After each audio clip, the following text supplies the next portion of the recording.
Olá, tudo bem? Meu nome é Luiz Mário. Hoje eu estou aqui para relatar um pouco do meu processo, e o meu caminho de conversão para a fé católica, depois de 40 anos pertencendo à seita das Testemunhas de Jeová. Bem, para você entender um pouco do contexto, então eu nasci em uma família que já era testemunha de Jeová. Então, desde criança, a minha instrução, a minha ideia de religião, de Deus, de fé, foi moldada segundo o que as Testemunhas de Jeová ensinavam. Fui batizado já na infância, e sempre procurei desde então levar uma vida seguindo os ensinamentos e os preceitos das Testemunhas de Jeová.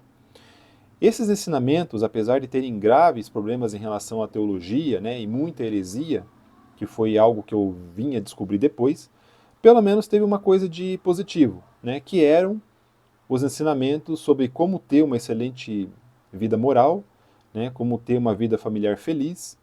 Então acho que isso que dá para tirar de positivo de tudo que eu aprendi lá durante todo esse tempo.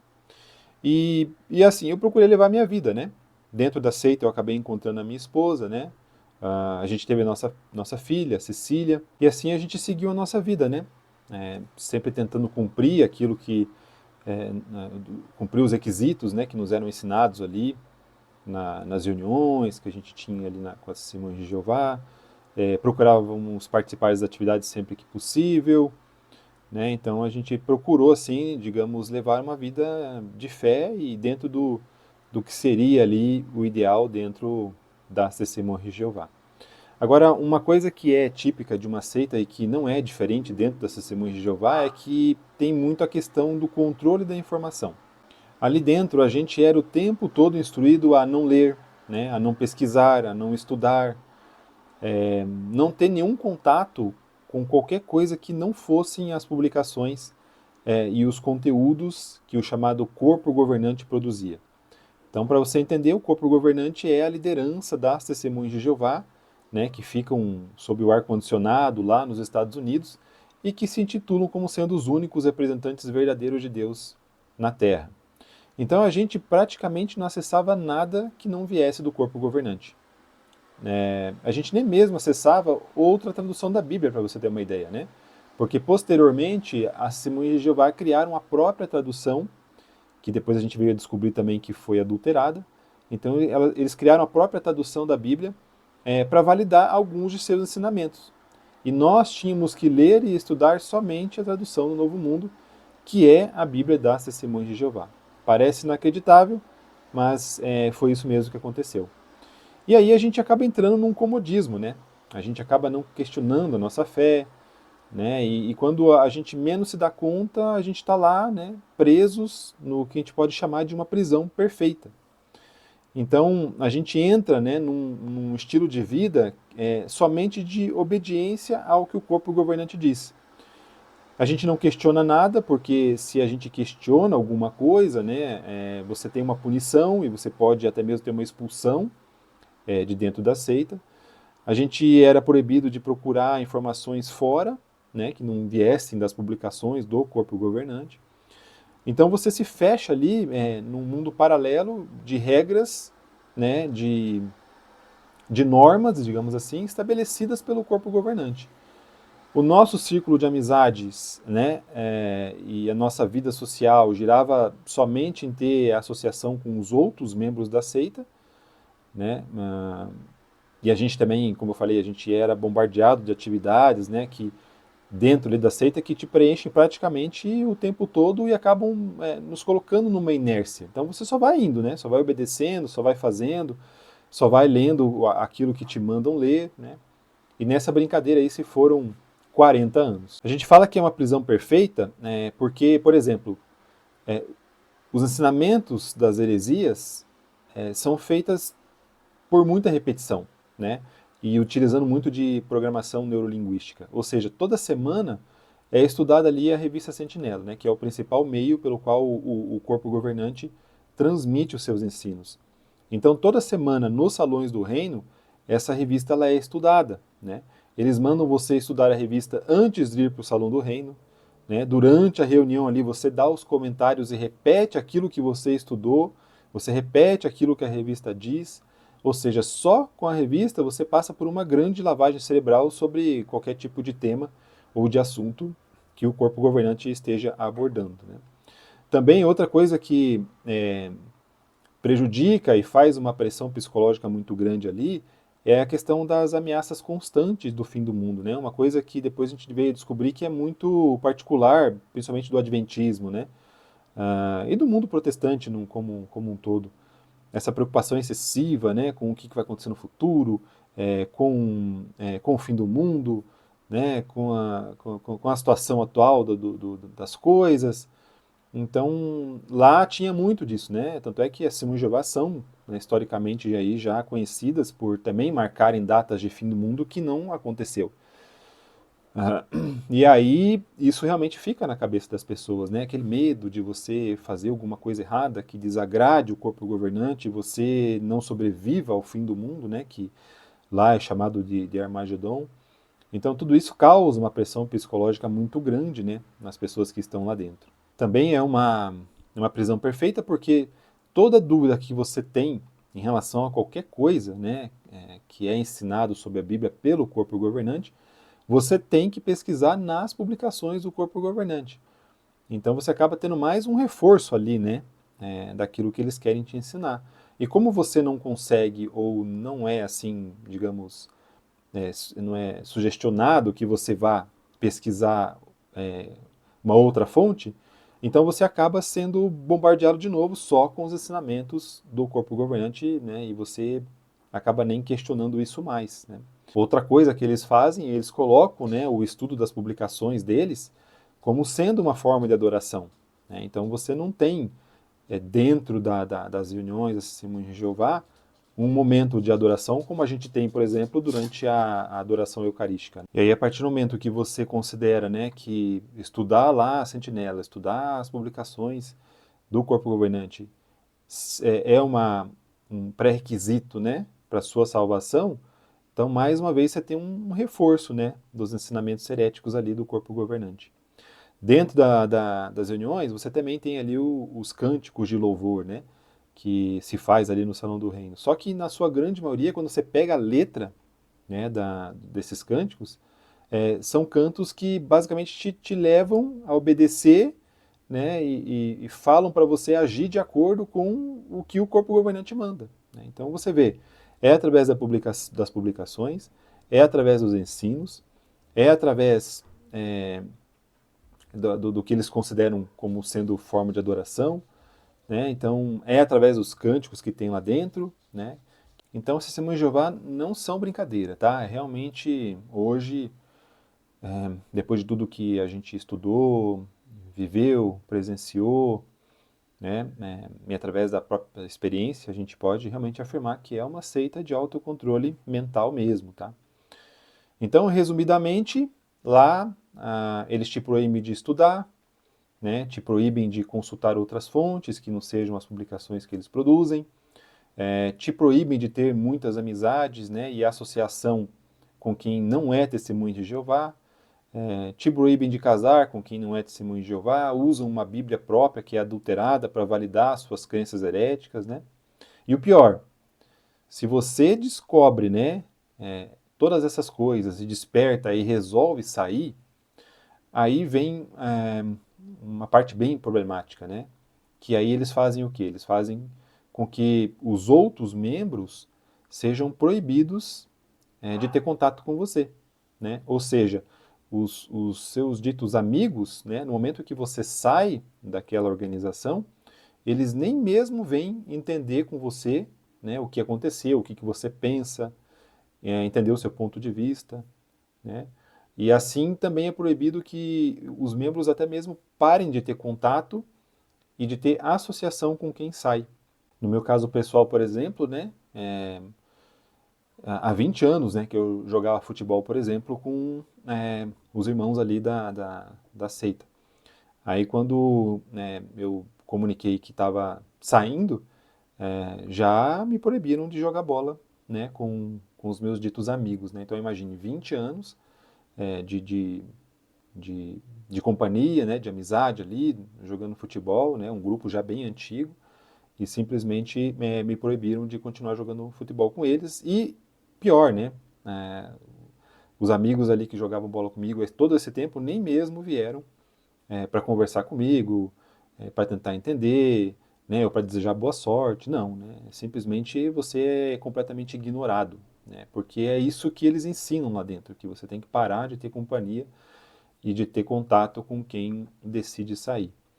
E outra coisa também que é passível de expulsão lá de dentro é se você pensar ou questionar diferente do que o corpo governante. Então você fazer isso é para eles considerado um pecado gravíssimo, né? E motivo de expulsão também. E uma vez que você é expulso, acontece isso, né? Todos os membros ali da congregação, incluindo também os membros da sua família, vão te considerar como morto, né? E não vão querer mais falar com você e não vão mais falar com você. Então por isso que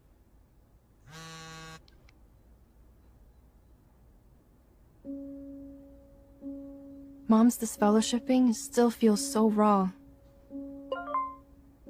Elsa, please speak up. I miss you so much. I just want to hear your voice. It's such a struggle. I miss her.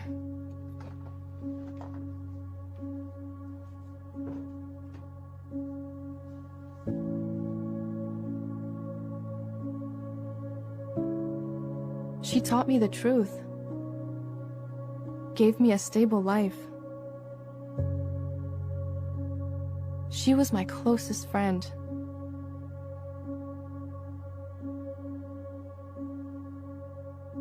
What's the harm in just calling once in a while? To chat. Maybe I can even help her to come back to Jehovah.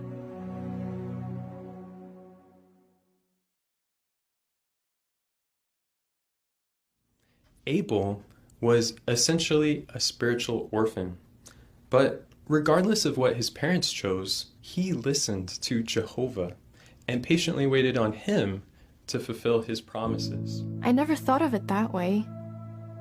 What has Jehovah promised me if I patiently wait? Spiritual brothers? Sisters?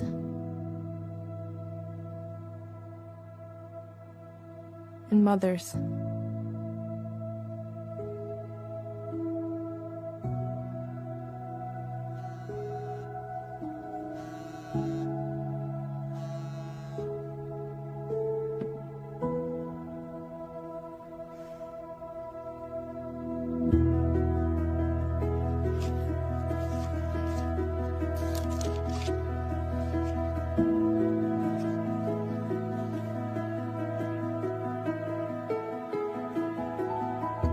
If I focus on what I do have and wait patiently, someday what I don't have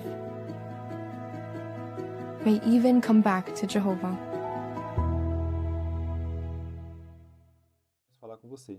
Então por isso que muitas vezes a gente vê, né, famílias que são desfeitas, pais que perdem contato com filhos, filhos que perdem contato com os pais, famílias são divididas, tudo isso porque alguém decidiu, em algum momento, sair da seita ou despertou, né, daquilo que estava vivendo lá dentro. Então, para você entender esse era o contexto, né, que a gente viveu durante todo esse tempo, mostrando para você de uma forma resumida aí como que é o modus operandi lá das Testemunhas de Jeová. Pois bem, chegou o ano de 2020 ali com a pandemia, então eu e a minha esposa, já indo, né, um pouco contra os aconselhamentos ali do corpo governante, a gente se permitiu estudar o que as outras crenças, né, estavam falando sobre o final dos tempos, né? O que as outras crenças, as outras religiões estavam entendendo, né, sobre o que estava acontecendo na questão da pandemia, né, a questão do final dos tempos e tudo mais. E aí, nesse momento, a gente começou a orar realmente ao Espírito Santo que nos guiasse, né, e que nos mostrasse a verdade. E aí, vou te contar, foi basicamente a partir desse momento que a gente, né, digamos assim, tomou a pílula vermelha. Por quê? Porque a gente não só começou a estudar o que as outras crenças cristãs falavam a respeito do final dos tempos, como a gente também passou a investigar a origem delas. né? Incluindo também um estudo minucioso, né, das origens das testemunhas de Jeová e a origem das suas crenças. Então parece inacreditável, né? Mas foi isso que aconteceu. Em 40 anos a gente nunca tinha feito esse tipo de estudo sincero e profundo, sabe? Consultando, né, o que outras fontes, ou consultando a história, a origem verdadeira das testemunhas de Jeová. Então a gente acabou por fazer isso. Outra coisa que também contribuiu aí para a gente despertar foi a série do The Chosen, né? Não tem como deixar de comentar isso. Porque esse seriado aí, quando a gente começa a entender, né, como é que era a vida dos apóstolos e principalmente como é que foram os ensinamentos do nosso Senhor Jesus Cristo, né? Ali quando a gente começou a ver a figura verdadeira do nosso Senhor, a gente começou a ter uma certa dúvida, né? Porque ali no seriado, Jesus criticava muito, né, os fariseus, os saduceus, e quando a gente olhava o seriado, a gente começava a ver que tinha alguma coisa errada, né? Aquele Cristo que estava ali, que era o Cristo verdadeiro, nosso Senhor, era um pouco diferente daquilo que a gente tinha aprendido durante todo esse tempo lá nas Testemunhas de Jeová.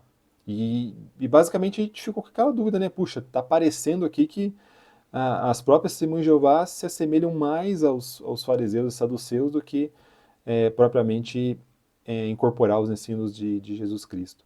Então isso também colocou uma pulga atrás da nossa orelha, sabe? A gente começou a pelo menos ver ali o que seria, né, o verdadeiro cristianismo, e a gente já ficou meio chocado que não era bem isso que a gente estava vivendo. Bem, e a gente continuou então com os nossos estudos, né, e aí a gente caiu numa situação em que outras denominações acabavam acusando a Testemunhas de Jeová como seita. E aquilo nos chamou a atenção, né? Falei, puxa, por que será que eles estão falando que as Testemunhas de Jeová são seita, né?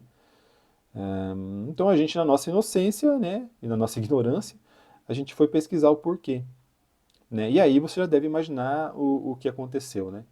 O primeiro baque veio quando a gente viu que as crenças das Testemunhas de Jeová, na verdade, elas tinham muita influência de um monte de heresias do passado, né? Com uma forte influência também do adventismo, né, da maçonaria. A gente estudou então as origens, né, das crenças, e basicamente assim o que doeu muito pra gente foi quando a gente descobriu que, diferente daquilo que nos tinha sido ensinado, né, há 40 anos, e diferente daquilo que a gente acreditava, a gente realmente descobriu que o nosso Senhor Jesus Cristo é Deus. Porque até então, para as Testemunhas de Jeová, Jesus é apenas uma outra criatura criada por Deus, né? É um arcanjo Miguel, é apenas um filho criado, uma outra criatura especial de Deus, mas não que ele fosse propriamente Deus. E quando a gente descobriu essa mentira, né, que é uma heresia baseada no arianismo, né, então foi algumas semanas aí que a gente ficou em choque, né, de muito choro, né, foi algo que foi marcante assim para a gente, né, o quanto a gente estava desrespeitando o nosso Senhor e o quanto a gente estava com uma ideia equivocada, né, puxa, e aquilo ali foi uma coisa foi puxando a outra, né, e aí a gente foi estudando outras fontes, a gente se permitiu, né, junto com o Espírito Santo, com base na Bíblia, identificar a verdade, né? E a gente foi, a partir de então, desconstruindo crença a crença das Testemunhas de Jeová.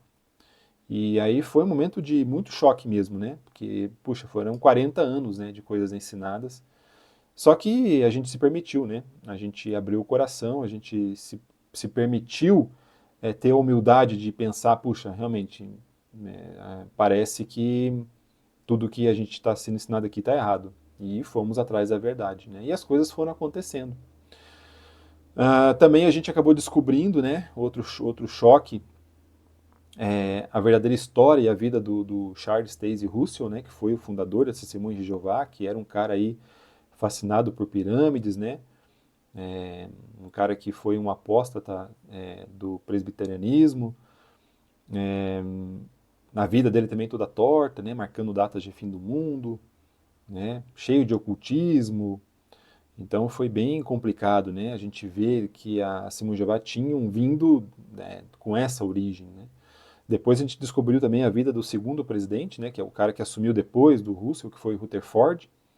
A gente viu também as falsas profecias de fim de mundo que ele colocou, algumas coisas polêmicas, os casos de adultério. Então, assim, era gritante, né, que o início dessa organização não tinha nada a ver com Deus, não tinha nada a ver com o Espírito Santo, né, não tinha nada a ver com nada. Era simplesmente uma seita com muita influência da maçonaria, né, com influência de uma outra seita que é uma seita adventista, né, influência inclusive do espiritismo, né, o próprio utilizou até uma própria tradução da Bíblia que teve como tradutor aí um cara que era espírita.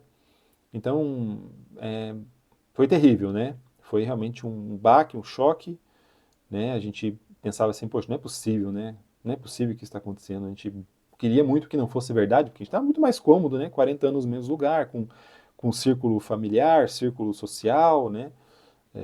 Já estabelecido, mas a gente não queria agradar nada disso, né? A gente queria agradar a Deus e a gente começou a descobrir a verdade. E aí foi uma coisa atrás da outra, sabe, pessoal? Foi aí, a gente viu os escândalos modernos, né, das Testemunhas de Jeová, aí a gente começou a entender, através dos nossos estudos, as passagens, as adulterações que as Testemunhas de Jeová fizeram na Bíblia, né? E a gente não parou mais de estudar, né?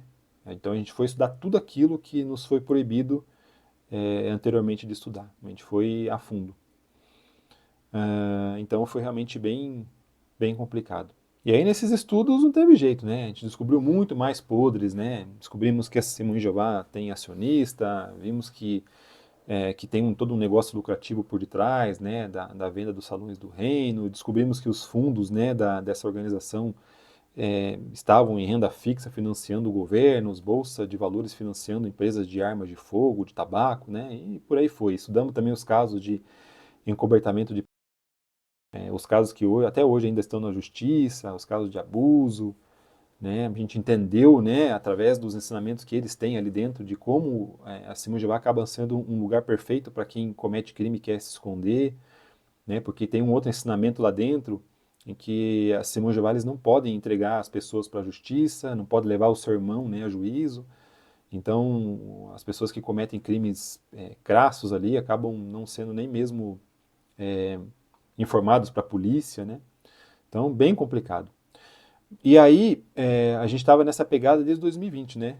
Estudando, entendendo o que estava acontecendo, então a gente continuava indo assim, já com não tanto afinco, não tanta assiduidade, né, nas reuniões, porque a gente estava estudando, estava vendo muitas coisas.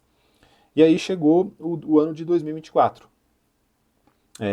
E esse ano de 2024 acabou sendo um grande marco também na nossa história espiritual, né? Porque dentro da Testemunha de Jeová tem ali o que eles chamam de comemoração da morte de Cristo, né? É como se fosse a Eucaristia, só que ela é feita uma vez por ano, né? E não é para todo mundo, é só para os membros do corpo governante, né? Que se intitulam assim os únicos que vão para o céu, num número pré-determinado de 144 mil. Então tem essa comemoração todo ano, né? E a gente acabou indo nessa comemoração de 2024. E ali realmente foi a última vez que a gente entrou dentro de um Salão do Reino ou participou de alguma coisa junto com a Testemunha de Jeová, né? Que aconteceu ali no mês de março de 2024. Primeiro porque a gente descobriu que a data que eles utilizaram para fazer essa comemoração era uma data nada a ver, né? Que dentro do calendário judaico, por exemplo, não fazia sentido nenhum. Uma data completamente equivocada que eles determinaram para fazer essa comemoração. A gente viu ali, né, a frieza do evento, né? A gente viu ali, mais uma vez, aí aquilo realmente mexeu com a gente, né? Como que eles tratavam Jesus como sendo uma simples criatura. Então, quando foi falado isso, aquilo realmente doeu.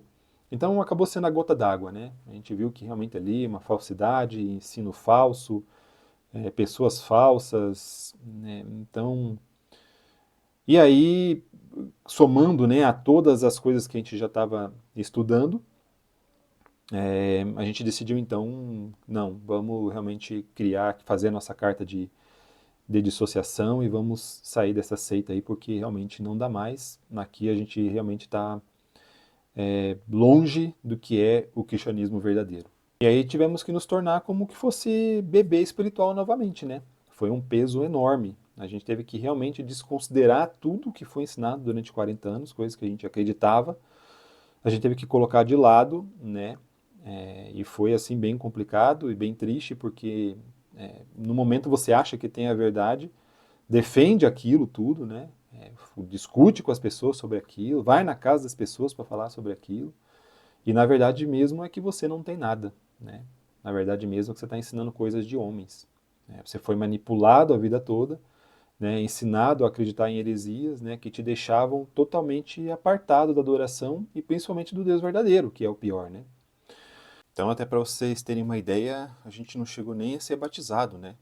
Em nome do Pai, do Filho e do Espírito Santo. Então, o nosso casamento, o nosso batismo, né, tudo praticamente inválido, né? Então a gente tem que começar tudo do zero, começar tudo de novo, da forma certa, né? Mas como eu falei, né, a gente já estava bem forte na convicção de que nós tínhamos que agradar a Deus e que nós tínhamos que recomeçar.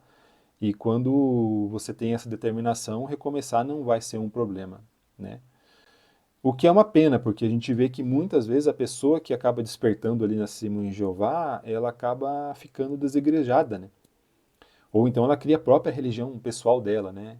Ela acha que nenhuma outra religião serve, que não existe nenhuma outra verdade, até porque lá eles se auto-intitulam como sendo a grande verdade, a única verdade, né?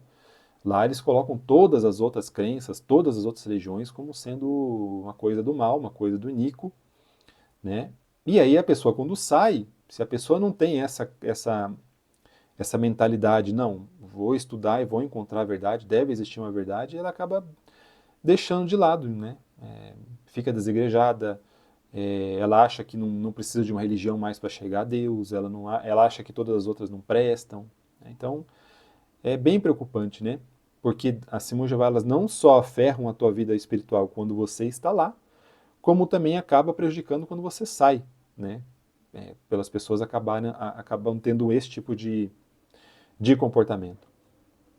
Então aí a pessoa acaba criando a própria religião dela, né? Ela acha que só ela e Deus já basta, cria um conceito de normas próprias do que deve ou o que não deve fazer, que não deve satisfação para mais ninguém. Então é bem complicado, né? Mas no momento em que a gente descobriu a mentira, então, na certeza que Deus existe e na certeza de que o Espírito Santo iria nos ajudar, a gente foi então em busca dessa verdade, né, durante esse tempo todo aí. E aí a gente caiu, né, numa árvore, a árvore do cristianismo, né, porque, claro, não existia dúvida para a gente de que Jesus era o único caminho, a verdade e a vida. Então nós tínhamos que voltar a estudar dentro do cristianismo qual que seria, então, a realidade, qual seria a religião verdadeira. Então a gente caiu numa árvore do cristianismo, feita por um historiador que eu nem me lembro o nome mais, e aquilo também foi algo muito bom que nos ajudou, né? Porque a gente conseguiu identificar ali nessa árvore, até se eu conseguir vou deixar aqui para você dar uma olhada, a gente conseguiu ver a origem do cristianismo e como ele se desenvolveu. E foi a partir dessa árvore que a gente começou a fazer nossos estudos, né? Então a gente primeiro foi estudar as religiões do protestantismo, né? Aquelas que saíram do protestantismo. Então estudamos ali Lutero, estudamos Calvino, estudamos a Igreja Batista. Então a gente foi analisando as origens, as crenças de todas essas religiões, né? E aí a gente acabou percebendo que, poxa, dentro do protestantismo e entendendo ali a vida e o início do movimento por Lutero, o que também levou Lutero a tomar aquela atitude e como as religiões se desenvolveram a partir dali, a gente viu que também não foi um início certo, não foi um início correto e a gente falou, não, o protestantismo também não é o caminho. Né? E que basicamente a crença das religiões protestantes, dos evangélicos, serviam na verdade aos objetivos dos seus próprios líderes, né? Não tinha uma ordenação, né? A pessoa que iniciava ali o movimento, ele se ordenava a ele mesmo, né? Ou achava-se que tinha uma iluminação especial de entendimento, né? Que é muito parecido com o que aconteceu também com a Testemunha de Jeová ali em 1800 e bolinha, né? Com Russell. Então a gente falou, não, aqui também não está correto. E aí depois de estudar toda a parte do protestantismo, chegou a hora de botar à prova a Igreja Católica. E aí para a gente foi um outro choque. Por quê? Porque dentro das Testemunhas de Jeová, a arquirrival, a arqui-inimiga, a religião que espalhou o mal pelo mundo, né, a grande metriz, a Babilônia Grande, era considerado a Igreja Católica.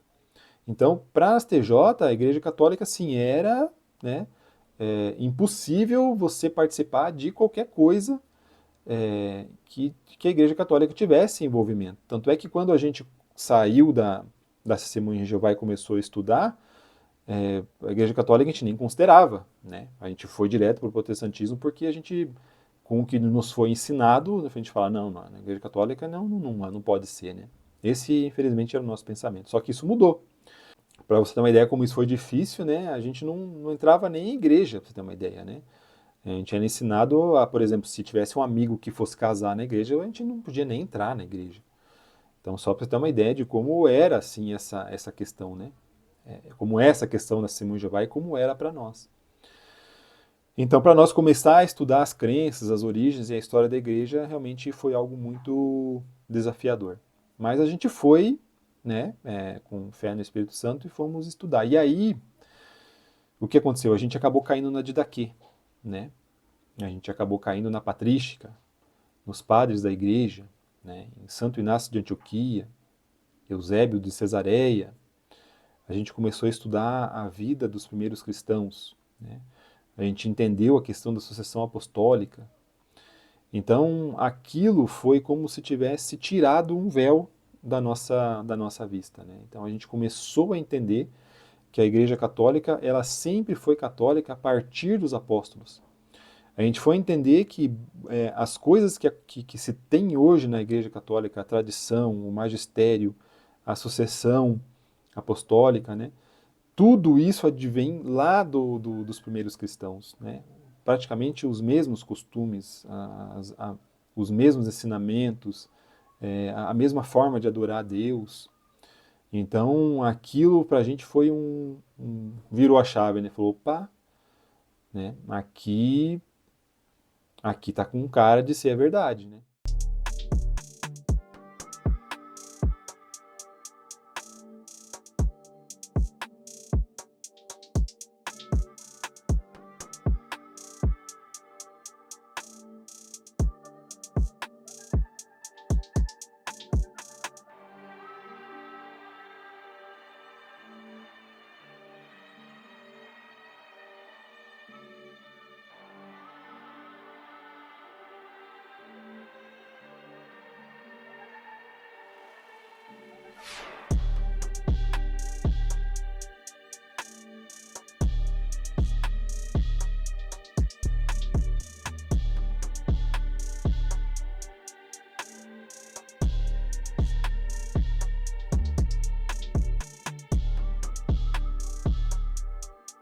E aí a gente foi mais a fundo. E durante esse meio tempo, aconteceram algumas coisas bem interessantes, né? Que provam a mão de Deus, que provam a mão do Espírito Santo. Né? Coisas que, para quem não tem fé, não acredita, né? Mas a gente sabe que, para quem tem fé, nesses pequenos detalhes você começa a entender a mão de Deus. Então, por exemplo, a partir de 2020, com a pandemia, com os lugares fechados na cidade, a gente tinha pouca opção, né, de lugar ao ar livre para ir, né? Então você tinha os parques e tal. E aí a gente acabou descobrindo, entre esses lugares que eram abertos, o santuário de Schoenstatt, né, que tinha aqui em Curitiba e que era perto da nossa casa. E é um santuário de um apostolado mariano, e basicamente ele é um santuário de graças, e tem a sua capelinha, tem as suas missas, né, tem o velário, né, então ele tem é um santuário muito bonito, né, inclusive é um ponto de visitação aqui na cidade, e a gente começou a frequentar lá, né, porque é um lugar muito bonito, um lugar aberto, a gente começou a ir lá para tomar um café, para aproveitar o sol, para passear entre o santuário, né, só que a gente nunca tinha entrado na capela, nunca tinha ido na missa, nada, né? Não se envolvia ali em nada. Simplesmente a gente ia como curiosos, né? Passeava por lá, tomava um café, tomava um sol, olhava o movimento. E a gente se sentiu super bem, a gente sempre se sentia super bem quando a gente ia lá. E aí o que aconteceu? A gente começou a frequentar lá, né, tal, e dentro desses estudos que a gente fazia sobre a escatologia, sobre o final do mundo, o fim dos tempos, né, a gente acabou entrando também nos estudos da escatologia católica. A gente descobriu, né, a profecia dos 3 dias de escuridão, e uma das coisas que dentro lá da escatologia católica falava, né, para a profecia dos 3 dias de escuridão, quer dizer, fala, né, para os 3 dias de escuridão, é que seria interessante você ter em casa uma vela abençoada, né, que caso isso venha acontecer, a gente vai ter a certeza de que seria uma vela que iria, né, nos propiciar a luz durante os 3 dias de escuridão. Aí a gente pensou, bem, não faz mal então, né, a gente ter a nossa vela, né, vamos ter a vela aqui para se garantir por qualquer coisa. E aí a gente foi no santuário, a gente comprou uma vela, comprou umas velas lá no santuário, porque lá tinha, e a gente falou assim, puxa, e agora, né, a gente precisa ter essa vela abençoada, né, como é que a gente vai fazer? E aí tinha um rapaz lá na loja, né, que estava vendendo as coisas da lojinha, onde a gente comprou a vela, e a gente perguntou, né, para ele assim, olha, a gente comprou as velas aqui, mas a gente precisava abençoar, né, e a gente não sabe quem é o padre aqui, né, como é que a gente faz? E aí o Marcelo, né, que era o padre, ele que estava lá na lojinha naquele momento. E ele falou, não, para já, né, daí ele pegou e abençoou as nossas velas, abençoou a minha, abençoou a minha filha, abençoou a minha esposa, né, abençoou a nossa família ali dentro da lojinha. E naquele momento ali a gente já teve uma sensação diferente, sabe? Com aquela bênção que o padre tinha nos dado. Beleza. Então, essa foi uma primeira coisa que já nos deixou ali bem diferentes em relação a tudo que a gente estava vivendo nos primeiros contatos com a história, com a crença e com a Igreja Católica. Aí, uma outra vez também que a gente estava no santuário, no meio da semana, isso acho que era uma quarta-feira, a gente tinha ido lá para tomar um café no meio da tarde, assim, né, porque a gente estava num dia bem corrido. Eu tinha até uma reunião para participar depois, mas a gente falou, não, vamos lá no santuário tomar um café. Naquele dia a gente nem entendeu por que a gente queria tanto ir no santuário, mas a gente foi assim mesmo para tomar um café. E foi a primeira vez que a gente falou, não, vamos entrar na capelinha, né? Quando você entende lá o santuário de Schoenstatt, você vai ver que tem uma capela específica, né? Que é uma capelinha pequenininha, que é onde está ali Jesus, Maria principalmente, né? A ideia da capelinha ser pequena justamente para que Maria possa nos abraçar. E a gente nunca tinha tido a coragem de entrar na capelinha, né? E aí, naquele dia, a gente falou, não, vamos entrar, né? E a gente também não sabe de onde que veio o desejo, mas a gente entrou. Ok, quando a gente entrou, assim que a gente sentou, de uma hora para outra, o sino da capelinha começou a tocar e, de repente, começou a entrar um monte de gente dentro da capela, né? E o pessoal começou a rezar. O pessoal entrou dentro da capela, começou a rezar, e a gente ali, né, nunca tinha tido contato com nada, nenhuma oração, nenhuma reza, nada. E a gente sentou e ficou chato, a gente saía, a gente não podia sair, a gente ficou. E aí, na verdade, o que estava acontecendo ali era uma novena, e a gente acabou participando da novena ali sem, sem, sem querer. Só que foi uma coisa muito interessante que aconteceu ali, porque alguns dias atrás, a minha esposa estava pesquisando muito sobre a questão do Espírito Santo, né? Porque quando a gente descobriu a Santíssima Trindade e a personalidade do Espírito Santo, a minha esposa descobriu a oração do Espírito Santo, né? E nessas pesquisas ela até viu alguns relatos e experiências de pessoas que quando fizeram a reza do Espírito Santo, o quanto aquilo foi especial, né? E ela, no íntimo dela, pensou, puxa, que legal, né? Essa oração, essa devoção para o Espírito Santo também. E beleza, quando chegou lá dentro da capela, na novena, adivinha qual foi, né, a oração que as pessoas começaram a rezar dentro da capela. Então foi a oração do Espírito Santo. Então, para minha esposa, aquilo foi muito mais especial, né? Porque foi meio que uma comprovação, uma resposta sobre as coisas que ela estava pesquisando ali, né? E depois ela me contando, realmente deu para ver a mão de Deus nisso também. Então a gente acabou rezando a novena ali, né?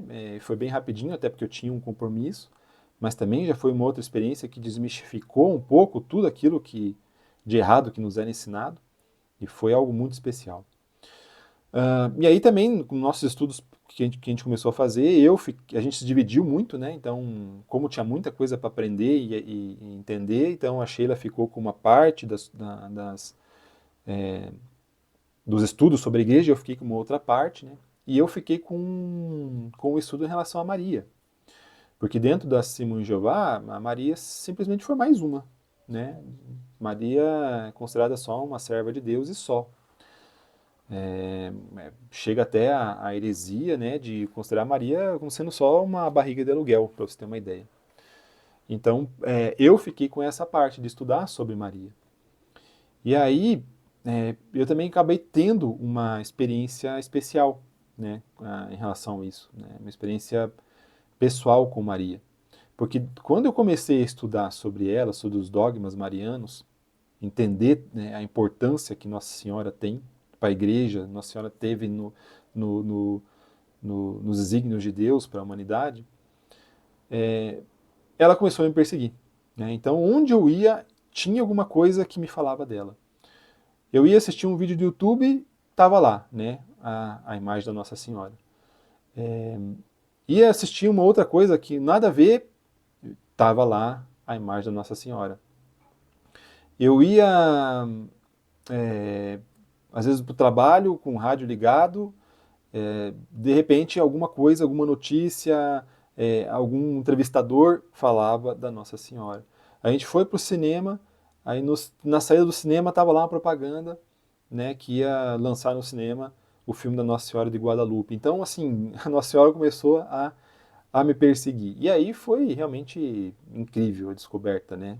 Foi assim, fantástico descobrir a Mãe de Deus, descobrir a história da Nossa Senhora, a importância da Nossa Senhora, descobrimos as aparições, fomos a fundo, né, na história das aparições, os ensinamentos das aparições. Então, aquilo foi mágico, sabe? Foi assim, Nossa Senhora nos abraçou realmente, né? E depois que a gente descobriu que o santuário de Schoenstatt é um santuário mariano, a gente não teve dúvida, né, que a nossa mãe realmente nos chamou, nos ajudou, né, guiados pelo Espírito Santo. Então, só glória a Deus por conta disso, né? E a minha esposa também, né, ela participou de um evento lá no santuário, porque enquanto a gente ainda não tinha, né, se convertido, eu falei para Sheila, por que você não vai, né, naquela tarde da mulher que estão anunciando lá no santuário, né? Inclusive vai ser bom, porque daí a gente vai conseguir ver mais um outro lado, né? Entender também como é que é essa questão dentro da Igreja Católica, né? Você vai conhecer um pouco mais as pessoas. E aí a Sheila acabou indo, né? Passou a tarde da mulher lá no santuário, né? Ficou maravilhada, né? Desmistificou muita coisa ali do que é um católico de verdade. E aí isso tudo foi nos guiando, sabe? Tanto é que no momento em que a gente estava fazendo as nossas pesquisas, a Sheila dividia, né? A gente dividia com algumas pessoas mais próximas, né? Principalmente familiares, e os familiares atacavam, né? Atacavam a Igreja Católica. Não, é porque tem isso, não, porque tem aquilo. E fazia a gente estudar. E quanto mais a gente estudava, mais aumentava a nossa certeza, né? Da realidade e do que era a Igreja Católica de verdade. Então a gente foi aprendendo. No estudo a gente foi vendo o quanto que a gente estava errado, o quanto que ensinaram um monte de inverdade para a gente, colocando a Igreja Católica, acusando a Igreja Católica de muita coisa que é inverdade, né? Mas quando você estuda, você começa a ver, e foi o nosso caso.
Então nada que a gente estava estudando estava desabonando a Igreja Católica.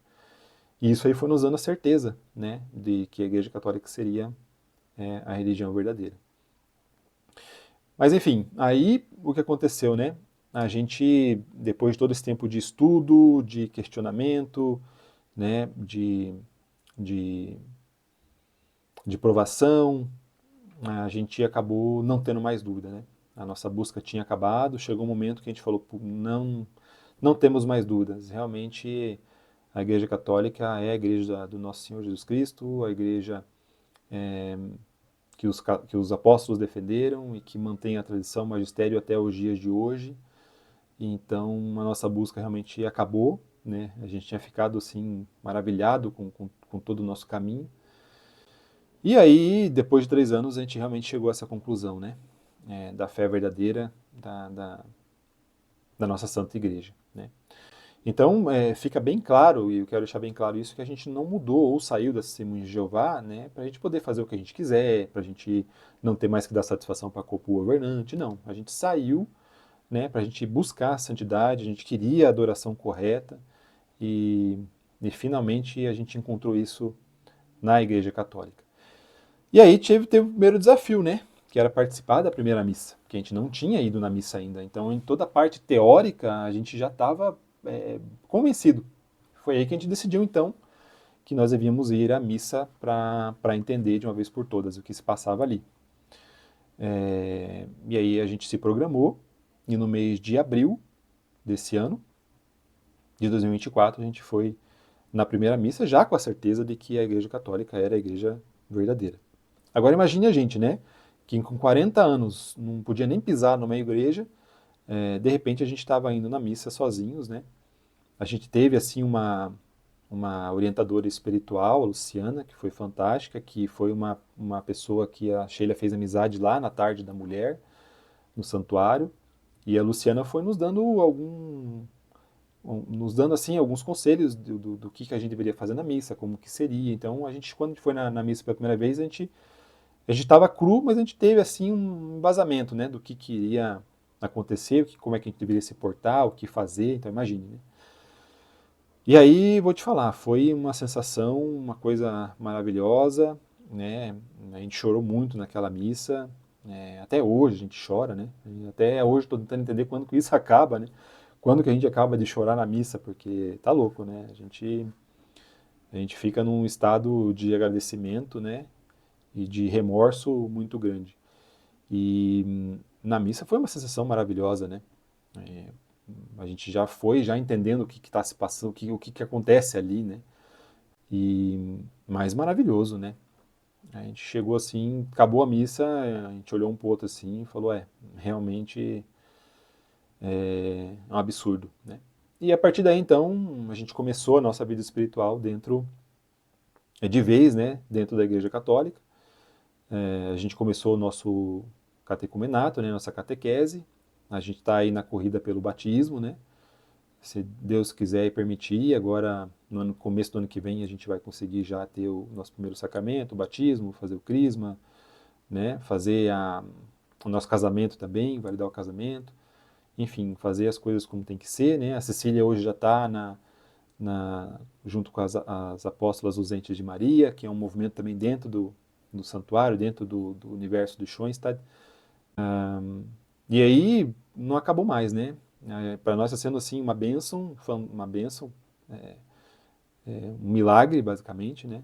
Que a gente está tendo essa oportunidade desde abril, logo que acabou a Páscoa, a gente tem acompanhado todo o calendário litúrgico, estamos acompanhando todos, não faltamos nenhuma missa, acompanhando todo o calendário da igreja. A gente começa a ver que tudo que tem dentro da Igreja Católica é voltada para Cristo, né? Uma coisa bem diferente da onde que a gente estava. Então, a gente sente a adoração, a gente sente o Espírito Santo, a gente sente o cuidado da nossa mãe. É realmente fantástico, né? Então, a gente está agora a gente está no processo de batismo.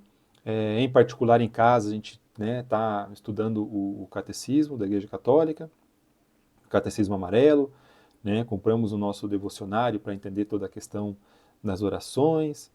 A gente está maravilhado com a vida dos santos, né? Então a gente tem estudado todos os santos e E assim, é de chorar, sabe? Porque é algo que, uma riqueza tão grande, né? Que as seitas tiram, né? Das pessoas. Foi tirado da gente tudo isso, né? A vida dos santos não tem palavras, né, para descrever, né? Nossos exemplos, né? A gente entendeu a comunhão dos santos também. Então a gente tem lido livros que nos ajudam muito também, que nos ajudaram muitos, né? Principalmente os livros do Scott Rahn, né? O Banquete do Cordeiro, Todos os Caminhos levam a Roma. Então eu nunca li tanto na minha vida dos últimos 2 anos para cá, né? E agora, né, no processo de conversão dentro da igreja, nunca li mais ainda, né? Tenho lido tudo.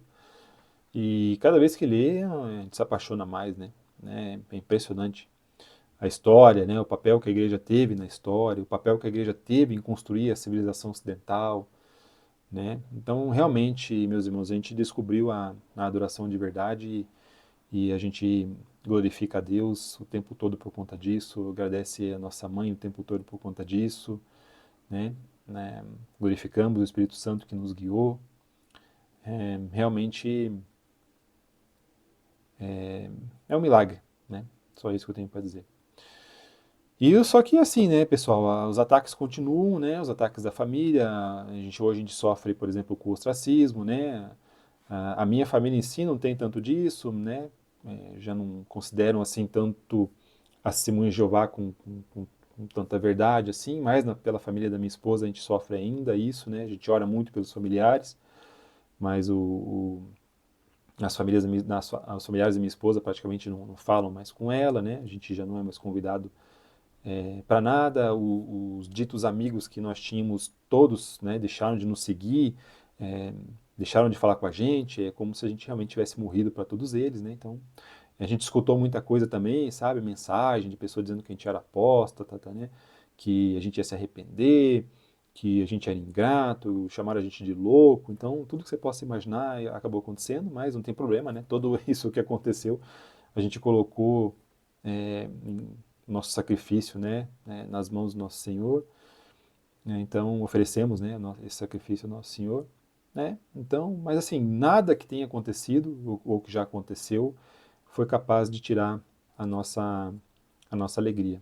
Então eu vou até mandar depois a minha a nossa carta de dissociação, né, que foi a carta que a gente mandou para as pessoas das Testemunhas de Jeová, comunicando que a gente não iria mais fazer parte, né, contando um pouquinho também dos nossos argumentos ali, para vocês darem uma olhada, que é bem legal. E é isso, né? Esse é um resumo, acabou saindo bastante coisa aqui, mas tentei resumir um pouco do que foi esse processo maravilhoso da nossa conversão. Então eu espero aí que essas minhas humildes palavras possam ser usadas principalmente para a glória do nosso Senhor Jesus Cristo, né? E que também possa ajudar outras pessoas também em seu processo de conversão, bem como também aumentar, né, a fé dos nossos irmãos. Salve Maria!